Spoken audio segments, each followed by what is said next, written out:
All right. Hey guys, how's it going? It's Joy. I am back again with another live. I hope that you guys are doing well and I hope that you guys are staying safe. So, just a quick topic here, you guys. I'm not going to be out here for too long because you know the mosquitoes be out here and be lurking.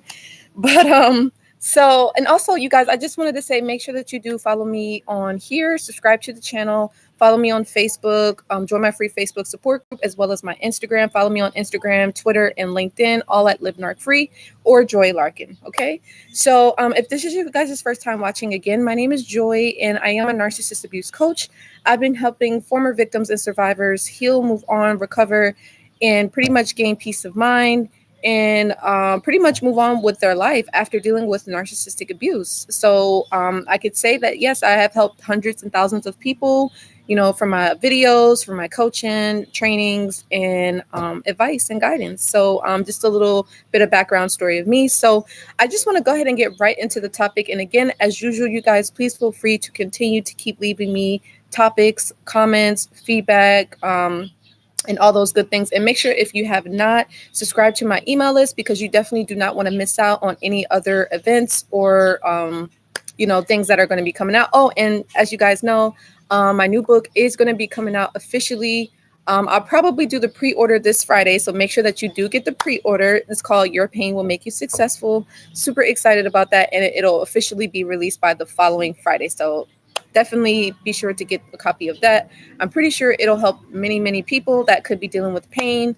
Whether it's mental pain, physical pain, psychological pain, especially after dealing with whether it's narcissistic abuse or any other mental health challenge, obstacle, or concern, or it may be, whether it's an insecurity or a trigger, So definitely be sure to inquire about that. I'm really, really excited to share that with you all. It's a pretty easy read for the most part. It's about 100 and something pages. So, but yeah, definitely check that out. So anyway, you guys, let's go ahead and get into the topic. I actually have two topics that I wanted to mention, and make sure that you do watch this video the whole way through. But Lord Jesus. So as you can see here, I was pretty much just responding to the comment that I got from a viewer and a subscriber. And like I said, please continue to keep leaving comments and topics because, again, it can help not just yourself, but it can help other people that may have the same situation or same scenario they could be dealing with, right? Let me just pull it up here on my laptop here. And it's a hot day today, you guys, where I'm at. It's like in the 90s. So I'm still just like getting used to it. So just bear with me here. Okay, so where is it? I just had it up on my laptop. Okay, so we were like the last video we were talking about how, maybe whether it's a male or a female narcissist, how they may choose somebody else over you. And the person was just saying like, they wanted to know like, are they changed? Are they coming back? And this and that, and I was just basically telling the person like, no, they won't change. Yes, they will come back. But, you definitely don't want to sit around waiting for a narc to come back, because you're not going to get anything out of it. You're not going to get what you're looking for, meaning like you're not going to get the closure. You're not going to get the sympathy. You're not going to get the empathy. And you're not going to get any sort of validation from a narcissist. They're not going to give that to you. And they do that particularly on purpose. They don't want you to they don't want to give you any validation, no empathy, nothing. They feel like you deserve what it is that happened to you. So it's kind of sad. Okay, so basically, this is, I guess, would be like a part 2 or part 3. Just basically, she was saying he's now living with the person, and he's doing so much with her that he's never done with that particular person that left a comment on my video. And she said, you don't think he will continue to stay mad at me and hate me because he seems like he will never speak to me again. So the thing about it, again, the narcissists, they kind of like to be mad at people. Like they like to get vengeance and be vindictive and be spiteful to individuals. Like I made a post on my on my Instagram page. Actually, I'll read it here. And it basically says narcissists are very vindictive. If they believe you have crossed them, you become enemy number one. There is no level they won't stoop to in an effort to make you pay for what you have done to them. The amount of intense hatred for you is everlasting. Now, the thing is that, with a narcissist, it's like 10 times worse. But, you have normal people or maybe individuals that could have, certain toxic traits about themselves or dysfunctions about them that could behave in this way. But when it comes to a narcissist, they're super, super vindictive. Now, again, normal people can be vindictive and they can be spiteful as well, so it just depends on the individual. But yeah, I was just basically telling the person that yes, the narcissist, they will be mad at you. They will. And again, they will be vindictive, they will be spiteful, they will resent you, they will, I mean, yeah, they will have some hatred towards you. And it's kind of sad to say, but it's true. You guys know on this channel it's all about truth. We like truth. It may not be what you want to hear, but it's good to know. You know what I'm saying? Like, for me, I'm the type of person, like, I rather would hear the truth versus hearing a lie, because a lie, it may sound good, it may be pretty, right? It could be sweet, but I don't know. I just like to deal with the truth, because then I can know how to respond. You get what I'm saying?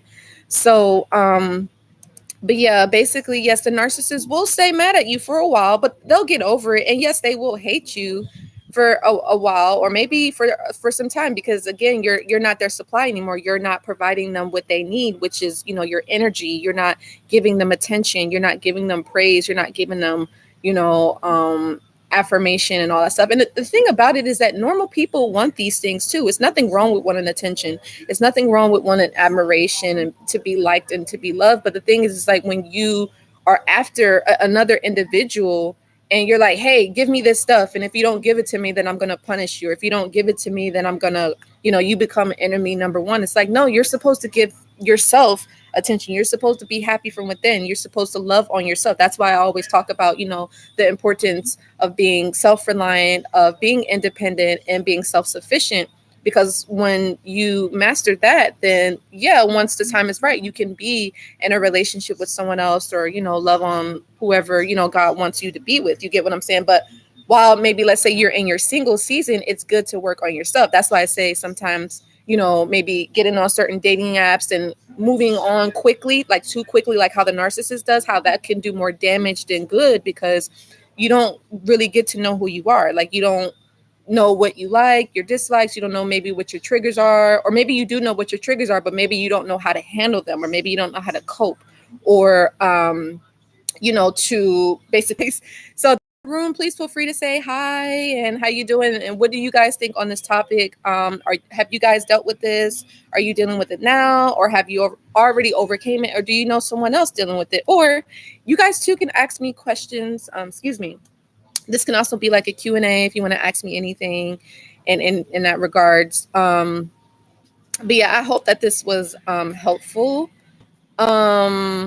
Yeah, and the thing is, the narcissist is going to try to make it like they're never going to speak to you again, because the narcissist, again, they're all about being vindictive. They're all about being spiteful. They want to make you feel bad. They want to make you feel regret. They don't want you to have peace of mind after you deal with them. They want you to focus on them and not yourself, and not what's important for you. You get what I'm saying? The narcissist, a lot of people have said that they are selfish, and I can tell you, and again, I'm not pointing fingers. This is just personal life experience and what I've gone through and what I've seen. You get what I'm saying? And I've seen how certain narcissists, they can be very, very selfish. They don't think about other people, how they're going to feel. They don't think about how certain actions they do, or certain things that they say, how it's going to make an individual feel about themselves, because they don't care. They don't care about anyone. And sometimes they don't even care about themselves. But yeah. So you do just kind of want to be mindful of that. Woo, I'm just trying to make sure, keep myself safe from these mosquitoes out here, y'all. So anyways, but yeah, the narc will stay mad at you. And the thing is, if you want to know, okay, like, how do I handle this? Like, one of the things I could say is just don't be mad at the narcissist. Like, you have to really do that inner work, and you have to do that inner healing, so that way you won't, block your blessings, or block good things, or block opportunities that could be wanted to come into your life. But because you're so wrapped up in a karmic cycle with the narcissist, or because you're so wrapped up what happened to you in the past with the narcissist, that it could stop you from attracting, new relationships, or new friendships, new connections, new opportunities, for you to advance and to progress and to be constructive. You get what I'm saying? New opportunities, for you to advance and to progress and to be constructive. You get what I'm saying? So hopefully you guys understand the importance of not holding on to resentment of from the narcissist, or not being angry at the narcissist, or having hatred, or trying to be vindictive towards them. to be vindictive towards them because that's how they were towards you. So you don't want to follow after the narcissist. You want to do something completely different. And this is actually what I talk a lot about, especially those that have to co-parent with narcissistic individuals, whether it's a male or female. It doesn't matter. Sorry about that, you guys. It doesn't matter who it is. They are not a good role model for their children. They will try to turn their children just like them. And so if you're on the other side of this, you're the parent, and you're trying to co-parent or parallel parent with a narc. You really just want to be a role model for your children. And that could mean, again, just exercising, self-reliance and being controlling your emotions and learning about how to cope with your triggers and not reacting, but responding, right? And breaking free from, I think, did I say codependencies? Yeah, and working through like the CPTSD, PTSD, working through the anxiety you might be feeling or the depression, whether that could be talking to someone or, like I said, gaining knowledge and education about, what happened, and just really working, accepting what happened, like say, hey, this was abuse, and this is not something that I'm okay with. This is unacceptable, And so, kind of setting up those boundaries, you get what I'm saying? And really working on becoming like your best self, like improving yourself, just like all individuals should want to do, right? And that could be the same scenario if, you're the new person in the relationship, meaning like maybe you're the stepmom or you're the stepdad, and, maybe you see that your